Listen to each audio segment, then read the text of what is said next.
Sam Montembeault in goal.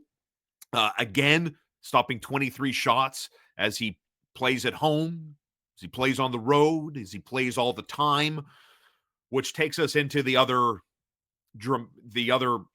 soft spot on the Montreal Canadiens, and that's depth goaltending. The Laval Rocket, losers on a Saturday to the Wolfpack, and Hartford getting doubled up there in a 4-2 final. It's their second consecutive loss. Remember, they got by the Toronto Marlies in that home and home a week ago, right? The 6th and the 7th. Toronto beats them on the Friday in the shootout. Montreal answers back on the Saturday in a 5-4 final. Then they move to a home game on a Wednesday, in which I'm listening to Shaun Campbell tell me at the end of that game, what was that, the second time this season where Laval loses in regulation at home when they lose to the Americans in Rochester, and they can't stop the bleeding. Hartford doubles up Laval Saturday as Laval loses at home with Connor Hughes in goal because Jacob Fowler got hurt in that home and home with the Marlies a week ago. So let's walk through the Laval Rocket struggles, and let's talk about the goaltending position for Pascal Vincent's team that is now third place in the North Division. A couple of teams, obviously Cleveland has leapfrogged them there. What's been going on this month? Yeah, it's been kind of back to reality. The Rocket off to like the first 14 games, 12-2. Surprising. They're a very young AHL team, so a lot of people didn't expect the success. I'll tell you, in the offseason, a lot of people said, "Oh, it's going to be fun to watch Laval." I go, "Yeah, it will be fun to watch Laval." However, I don't know if they're going to win many games. But then they got off to a hot start, and Pascal Vincent knew what buttons to push on this team. I think that right now, just reality is kicking in. I think Yeah. that they're probably around a 500 team that overshot early on. I think they're getting incredible coaching. You talk about the room atmosphere with the Canadians. It's the same thing with the Laval Rocket. I think that they're very tight. And even though that you have 3 or 4 guys and even veterans sitting sometimes, they're okay with it. I mean, no one's okay with sitting, but they Yeah. understand the situation that they're in. And everybody's stepping up. They have an identity fourth line that most AHL teams don't have. Jacky and Tuck know exactly what they do when they get out there. They have a veteran with Arsenault, and they're getting offensive production from young players, namely Owen Beck and Jared Davidson. They have a couple injuries they're dealing with right now, and I think that the Gignac injury has caught up to them. That takes away a center ice position on the top line. So Barre Boulet and Waugh kind of stuck with Condada, who is a solid center iceman. Habs fans have seen him, but he's not an offensive force. And then in goal the last week, having Dobesh out really puts a lot of pressure on Connor Hughes, who hasn't been in a situation where he had to play Friday, Saturday, Wednesday, Friday. It just so that kind of schedule for an AHL goalie. If you're a number one, yes, but the Rocket have been splitting the games between them. So I think Connor Hughes is getting tired, and they need Dobesh to get healthy. And so when we talk about the goaltending situation, obviously we can connect it to a major fault with the pro team and the depth because it's the Sam Montembeault show and it's really nobody else. Cayden Primeau, who came in the drubbing against Pittsburgh, obviously couldn't stop the bleeding himself. I felt bad for the guy asked to come into that spot when his confidence obviously isn't where he would love it to be as he's struggling to find his game. If not for the Dobish injury, hypothetically, obviously, would the Montreal Canadiens have made a decision, do you think, in the hypothetical world that Cayden Primeau has not passed the audition? I would. I'm not in charge of the team, and Yeah. hypothetically, if I was in charge of the team, I would have made the goalie swap 3 weeks ago. I would have, put Primo on waivers, not to the purpose to get rid of him, but for the Yeah. purpose to go play some games and get some confidence with the Rocket. That's what happens with young goalies. But Primo's at the age now where he has to be more consistent, and he hasn't been. And Dobesh is a 23-year-old that is ready to, take that role. And maybe you just need someone that when they come in the game isn't going to be letting in dud of goals.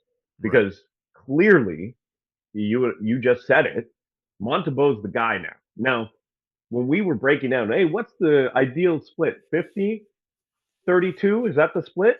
There's no way they could do 50-32 with Oh, with the no. way Primo's playing. And then now we're talking about Oh, bro, Montembeault. it's like 72-10 now. Yeah, but that's unfair to Montembeault because it's not Of going to make course. him strong Of enough. course. Yeah. So I think that they need to find someone that they can rely on once every week and a half. And maybe Dobesh is that guy, but he's still young. So I'm fine with giving the opportunity, or you send down um, Primo just to get a little confidence, then bring him back up. But I think the Canadians are scared of waivers because last year there was no way they were put on waivers. They said someone was going to pick him up. But with the way that you've seen Cayden Primeau, do you think anyone's going to pick him up right now?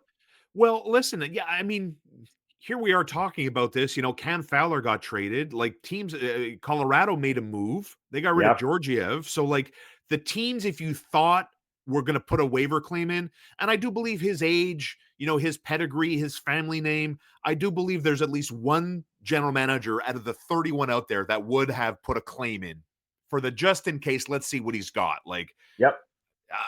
that's just my I guess my gut instinct on the chances of that happening, right? But Okay, okay. again, So see, on yeah, that front, let's just say he gets claimed. yeah. There's enough goalies out there that you can pick up Oh, I someone else. agree. Yeah, I'm not sweating it. I'm not sweating it, but Don't I'm be not scared I'm of not waivers. sweating it at all. Because you Yeah, got three guys. Arguably, you have three, to use a poker analogy, you got three more outs coming. You got the Dobesh out to figure out. You got Connor Hughes, who at least of the three guys, he's the guy with pro hockey experience playing overseas before he came back home, basically yeah, to fulfill a dream. Connor Hughes always wanted to play in the NHL, and this is his best path towards fulfilling a boyhood dream. I love that narrative about his storyline. And yeah. then obviously the ace in the hole is Jacob Fowler, And, speaking of the NCAA, I saw Michael Hayes score an overtime winner for Michigan over the weekend. So he's on the come up, but let's stick to goaltenders before I lose track of where I want to be. That I think it would have allowed them to not be afraid of waivers, but here we are. It's one of the more complicated positions to figure out. You're no goalie savant. I'm no goalie savant. And we watched Cayden Primeau in the playoffs not that long ago, like shut it down, have a very elite level save percentage. He was focused, he was dialed in. So, like, what are we supposed to do with the takeaway of Cayden Primeau in the organization is like, well, he's better if he plays a lot. And because he doesn't get the reps in and isn't getting live fire, his game isn't mature enough to come in and out of the zone. Or that was just an outlier, Shaun, and Cayden Primeau is going to be a turbulent guy, and maybe he's a tweener. Maybe he'll be very good in the AHL and not catch on in the NHL. Which is it for you? The more likely scenario. So here's a couple things, and Cayden Primeau is a perfect example of this. Yeah. I feel that Cayden Primeau fell to the COVID era of development. If you Mm, look at when and how many games he got to play because of COVID, he yeah. kind of got into that no man's land where he didn't get all those development years.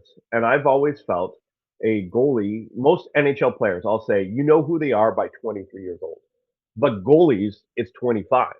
And even later, if you want, with some goalies. And Cayden Primeau, I think because of his real pure development years that he needed to get game in and game out, that was right smack in the middle of COVID. Go look at his games played. He does not have those development years. Hmm. So then last year, he's third string on a three goalie system, playing a handful of games until Jake Allen gets traded. Then he feels better. There's nothing to lose down the stretch. He looks pretty good, earns the backup spot, but now he's getting the opportunity for the backup spot, but he has to play every 2 weeks. And then when he plays, feels like all the pressure of the world is on him. Because if he doesn't perform, he's not going to get another start until there's a back to back. So with Cayden Primeau, I don't think it's the end of the world. And when I say put him on waivers, I'm not giving up on him. I still No. think he has the potential to be a solid backup for Sam Montembeault while they groom their Jacob Fowler that they're in love with. But let's go look at Jacob Fowler. He's 20 years old. Don't expect him to be the starter next year or the year after or the year after that. That guy is coming in like 3 to 4 years. In 3 to 4 years, that's part of your accelerated rebuild. You need someone to hold the Yeah. fort when Montembeau needs a rest. I mean, 4 years So seems like a long time. Like he'll be out of college. He might make a pro debut this spring. Like he'll be out of college this year. And like, what if he has like now? I'm gonna go crazy here. Like, what if he has a Carey? He looks like Carey Price. Price won a Calder in the American Hockey League with Hamilton, and I'm not yeah, saying he's Carey Price, but I mean, the guy has a very, very high ceiling based on everybody that's watched him play. yes. 4 years seems long to See, me. Yes, but please, how many NHL goalies Yeah. are starters under the age of 23? Go look at there's in the NHL right now. The one that was a starter before 23 was Vasilevsky. He was a starter at 21. I'm telling you about Vasilevsky. You gave me the example of Carey Price. Yeah. Look, if he is, he is. Congratulations. But for the most part, goalies do not become NHL level goalies until 23. And that is the norm. So please do not put that kind of pressure on Jacob Fowler. It's unfair to want him to be the guy in a year or two. So when he comes, and I'm excited for him, I'm putting a 3-year label on him, man. 3 years. And I know that it's not what you want to hear, but that's what I'm telling you.